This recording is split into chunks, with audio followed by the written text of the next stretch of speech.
It was the kind of silence you only heard in the backwoods, thick, steady, and almost too perfect. Out here on the edge of whispering pines, nestled between the dry scrub hills and a patch of dense forest, Jake Holleran liked that silence. It was his morning ritual. Coffee in hand, boots planted on the porch, eyes fixed on the ridge where the sun crept over the treetops like a slow-burn fuse. To the average passerby, his rural property looked like a slice of solitude. But Jake didn't live here for peace. Not entirely. He lived here because he knew the risks, and he prepared for them. 10 years as a volunteer firefighter in California had taught him one thing: wildfire doesn't knock. It kicks down the damn door. That's why the massive 2,500-gallon water tank standing near his tool shed wasn't some vanity addition. It was a lifeline, gravity-fed, strategically placed, plumbed directly to a fire hose rig he'd welded together, himself. If a blaze ever broke through the ridge, Jake had 60 seconds to get to work. That tank? It could mean saving not just his home but his neighbors too. Ugly thing, his neighbor Carol had muttered once, tugging her gardening gloves tighter as she eyed the dark green steel drum. Jake had only shrugged. Better ugly than ashes. But Carol had reported it. To the HOA, Jake didn't think much of it at first. Most folks in the area were practical. Farmers, mechanics, retirees who'd had enough of the city. But in the past year, the homeowners' association had been changing. New board members, stricter rules, and a suspicious fixation on aesthetic consistency. They didn't care that his property wasn't even fully within the central subdivision. A single envelope arrived in the mail. Plain, thick paper. Letterhead that screamed authority. Mr. Holleran, your current water containment unit violates community appearance standards as outlined in HOA by Law 3.1.2. Please remove or relocate said unit within 14 days. He scoffed, crumpled the letter, and tossed it into the burn barrel. The tank had been there for 3 years. It wasn't going anywhere. What he didn't know, what he couldn't know, was that someone on the board had already made a call. A quiet arrangement. Jake kept sipping his coffee, listening to the wind pass through the pine branches. The air felt too dry that morning. Too still, and somewhere in that stillness, a single spark, literal or not, was waiting to catch. Hey, real quick, if you're enjoying the video so far, make sure to hit that like button, share it with friends, and subscribe for more awesome content. And while you're at it, drop a comment and let me know where you're watching from. All right, let's keep going. 3 days later, a white SUV with tinted windows rolled up to Jake's property. It didn't belong. Too polished, too smug. Jake spotted it from his workbench, where he'd been tightening the fire hose rig.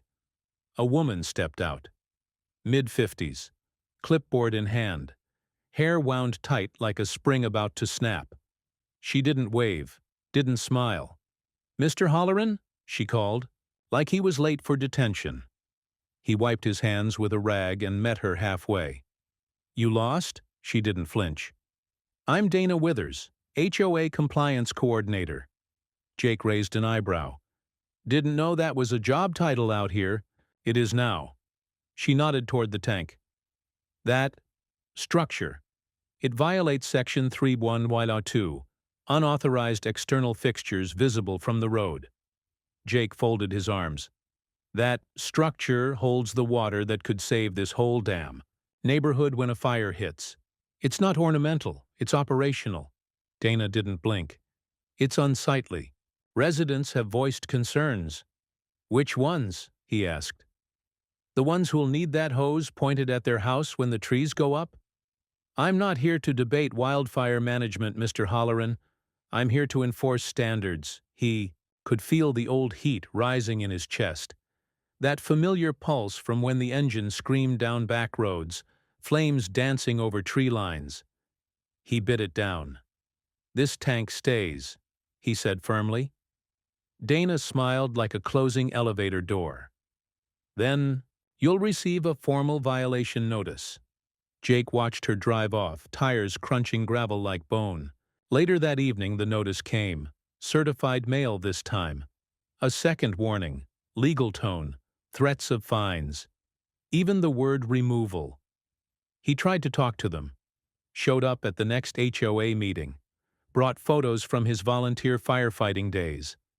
Maps showing high-risk burn zones, wind patterns, even a letter from the local fire marshal validating his setup. But the board sat in a row like statues.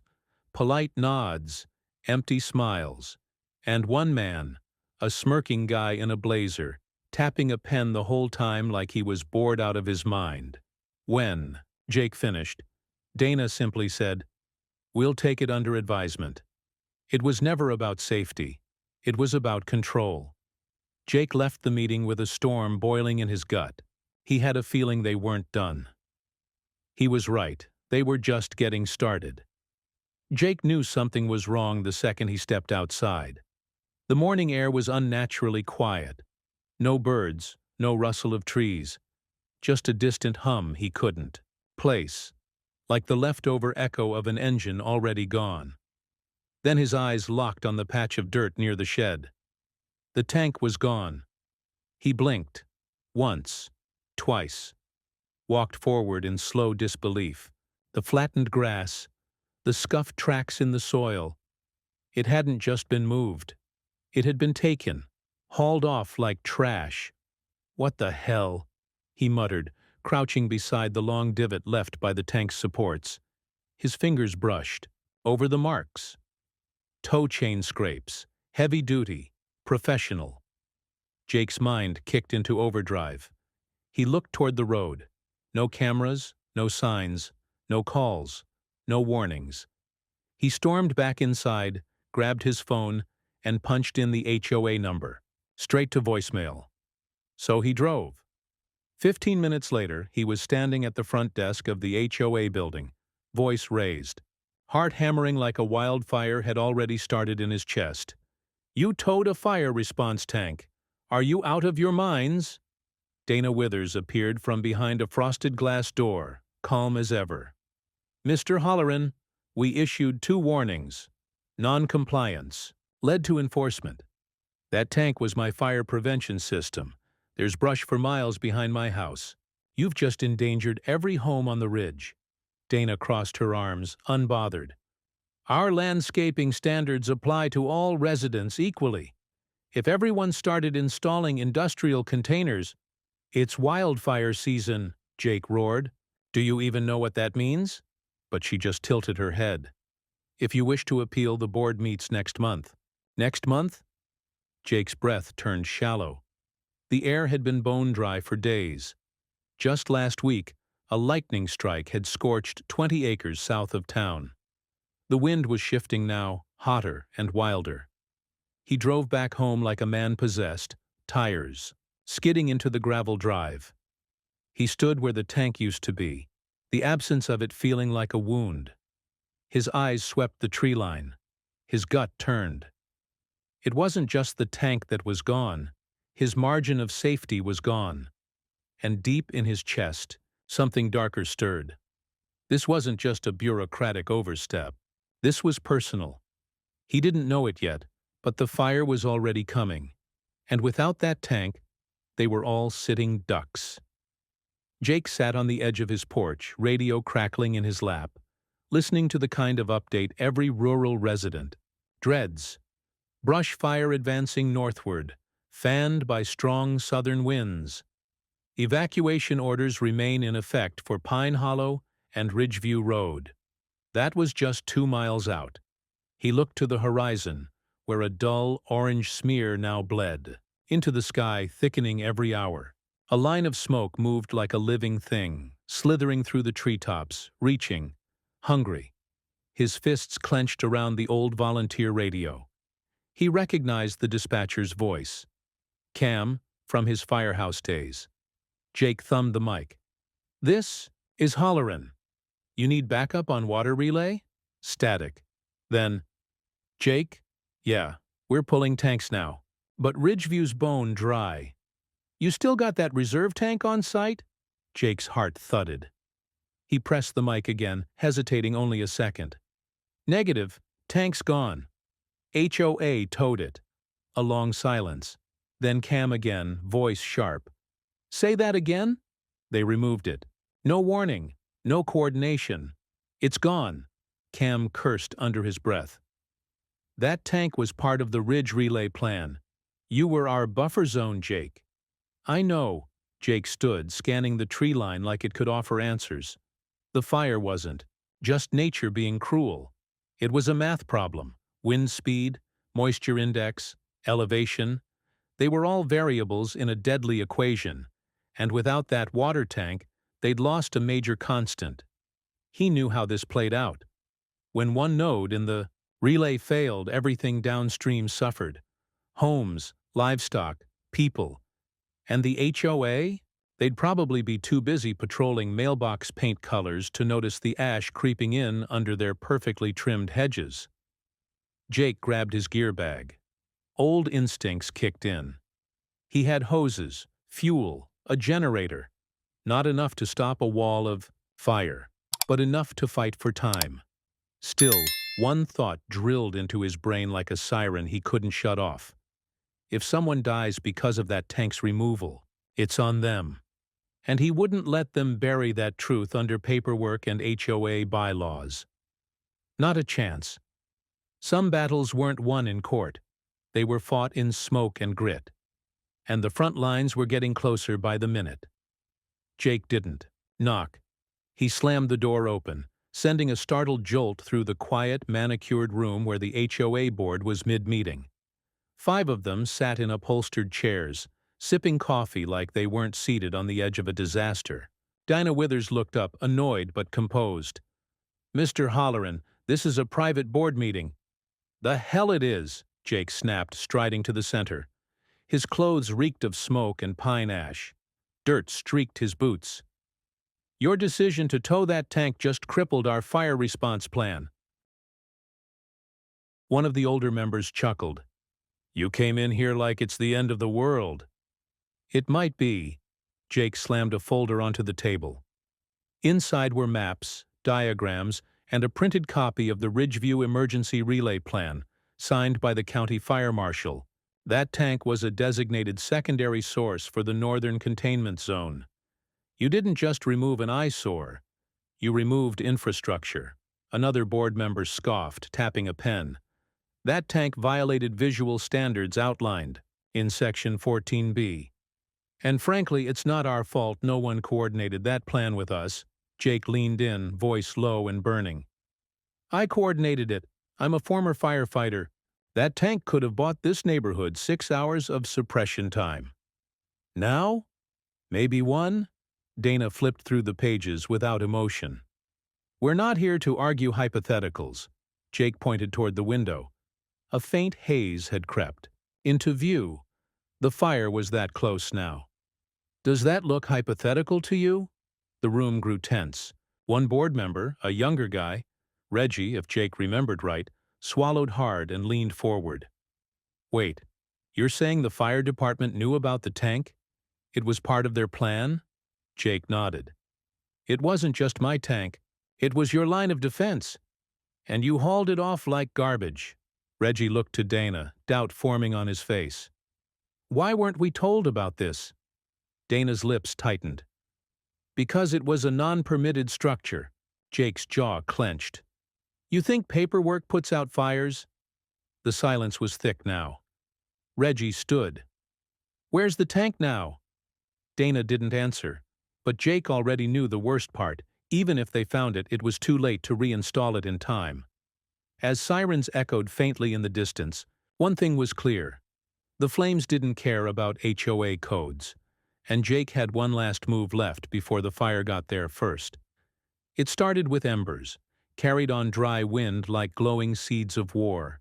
They danced over treetops and rooftops alike. By the time Jake stepped out of the HOA building, the sky looked like the inside of a furnace. Amber, choking, and furious.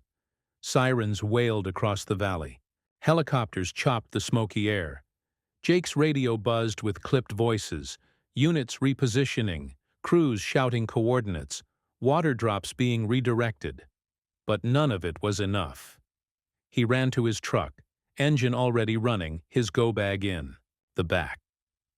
As he pulled out of the lot, he passed Dana Withers standing frozen on the curb, eyes wide with disbelief.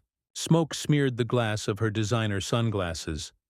The first flames broke the ridge in the distance, a jagged orange wall devouring pine and brush like dry paper. Jake knew the terrain, knew how fast it could move when the fuel was this dry, the wind this wild.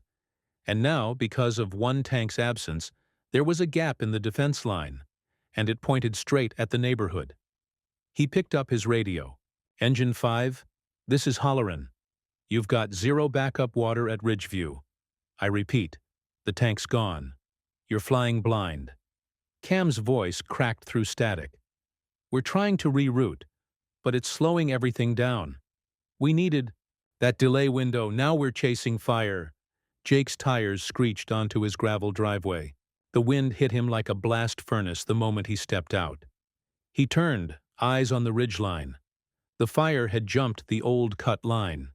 He saw it, a wave of red slithering fast through the undergrowth, devouring everything in its path. Across the street, Reggie from the HOA sprinted toward him, coughing, eyes red. Jake, we need help. People are still in their homes. Dana's house is surrounded. They thought the HOA would give the evacuation call."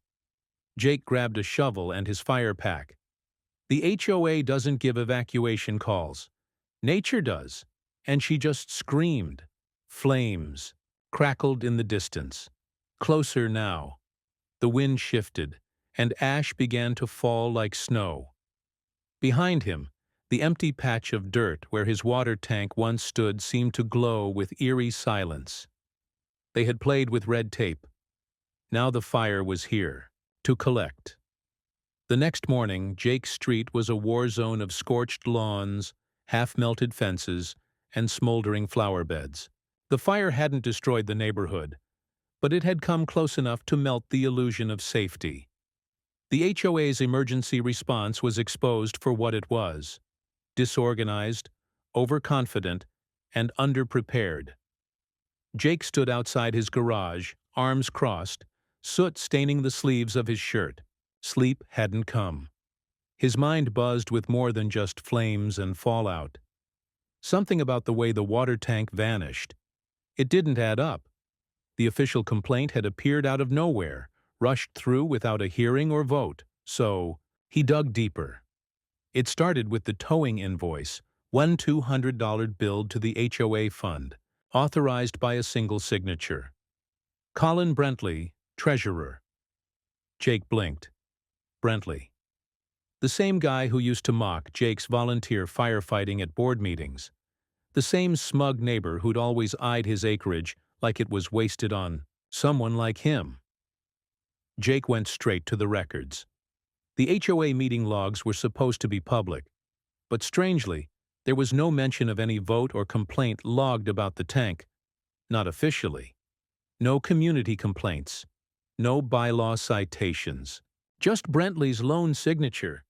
He confronted Karen Fields, the board secretary, in the scorched parking lot of the clubhouse. "You signed off on the tank removal?" Jake asked. Karen squinted. "What? No, that wasn't a group decision. Colin insisted it was urgent. Said it was an insurance liability. I assumed you were notified." Jake's voice dropped. "I wasn't. And he didn't notify emergency services either." Something flickered in Karen's eyes. Shame and fear. Later that afternoon, Jake posted everything, emails, invoices, screenshots, to the neighborhood group chat. And within an hour, phones lit up like brush fire. Neighbors stormed the HOA office. Some shouted. Others demanded refunds for fire-damaged property. But the final blow came when Dana Withers herself, who'd barely escaped the fire with her Pomeranian, called for an emergency vote to suspend Brentley from the board. But Brentley didn't show. He'd packed up and left the neighborhood hours earlier. Coward. Jake stood by the charred patch of dirt where the tank once stood, phone buzzing with message after message. Corruption. spite, personal vendettas in the middle of a fire zone. It all boiled down to one man's ego, and it had nearly cost lives. But Jake wasn't done yet, because if the HOA thought this was the end, they didn't know who they were dealing with. The smell of ash still hung in the air days after the flames had retreated. Blackened tree stumps lined the edge of the neighborhood like grave markers, and melted siding still clung to the sides of homes. But the fire had done more than scar the land. It had burned away the lies, the politics, the smug control of the HOA, and now people were ready to fight back. Jake stood at the center of the community clubhouse, which had miraculously survived the blaze. The room was packed, no more folding chairs left, no more polite silence. These were neighbors turned survivors, and their eyes locked on the empty chair labeled HOA Treasurer Vacant. "First order of business," said Dana Withers, her voice steady despite the crackle in the mic. "A vote to remove the remaining members of the board who allowed this to happen, or did nothing to stop it." The vote wasn't close. Unanimous. Not a single hand stayed down. Jake didn't gloat. He didn't need to. His reward came that evening, when a local news van pulled up to his driveway. They filmed as volunteers helped install a new steel water tank, twice the size of the original, on a reinforced platform. The side was spray-painted in fireproof red. "Emergency use only, do not remove." Neighbors clapped. A few offered beers. One woman with a bandaged hand gave Jake a hug he wasn't ready for. "You saved my house," she whispered, but Jake knew better. He didn't save the neighborhood. The neighborhood saved itself, once it finally woke up. Later, under the fading orange sky, his phone buzzed again. A law firm. Not his. "Mr. Carter, we're preparing a class action against the HOA on behalf of impacted residents. We'd like your statement." Jake exhaled slowly. "You'll get it, along with a copy of the towing invoice." He hung up, letting the weight of justice hang in the air. Brentley had disappeared, but not from the legal system. A few more interviews, a little more pressure, and he'd be found. And when he was, Jake would be ready. He stood by the new tank, eyes scanning the ridgeline.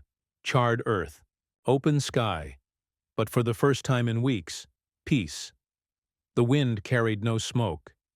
And behind him neighbors gathered, not as pawns under HOA rule, but as people rebuilding, wiser now, watchful.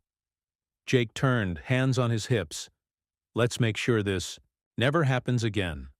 Because now, they knew better than to mistake silence for safety. If you enjoyed this video and want to see the next part, let me know in the comments.